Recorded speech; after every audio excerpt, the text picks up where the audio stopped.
Welcome to the exciting world of Formula One. Today we will be talking about safety. Formula One cars are super fast cars that race on sometimes very dangerous tracks, and accidents can happen. We have already learned that the marshals display flags in case of accidents, but in order to show the green flag, the car that caused the accident must be moved aside, and for that, we have the safety car period. Safety car. The safety car is a vehicle whose mission is to gather all the drivers in a single file and maintain a cautious speed around the circuit. This car helps the marshals clean up the damage caused by an accident. During the safety car period, no car is allowed to overtake. When the safety car left, the driver in first position decides when the race will restart, and often surprises their rivals as they do not expect when they can start racing again. Virtual safety car. The virtual safety car helps maintain equality on the track. Sometimes the problem on the track can be resolved without having to gather all the cars behind the safety car, and that's when they start the virtual safety car, which is a message that instructs the cars to maintain a standard lap time similar to that of the safety car period. This way, the distance between rivals are maintained, and once the race resumes, everything continues as before.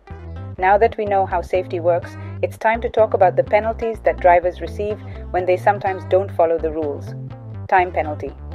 This is the most common penalty we see in Formula One. When a driver breaks the rules, the FIA decides to give them a time penalty that they must serve during their pit stop.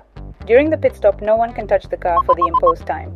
If, on the other hand, the driver is not going to make any more pit stops, the time penalty will be added after crossing the finish line, and that can mean losing positions. Drive-through penalty. This penalty is tougher than the previous one and requires the driver to drive through the pit lane without stopping. With this type of penalty, the driver can lose between 20 and 30 seconds depending on the circuit. Stop and go penalty. This penalty is even tougher and combines the drive-through penalty and the time penalty. The driver must drive through the pit lane, stop their car in their team's area, and wait for a time penalty imposed by the FIA. Disqualification. The ultimate penalty. If you think the previous penalties are tough, being disqualified is the harshest of all. With this type of penalty, the driver must go straight to the pits, and their race is over.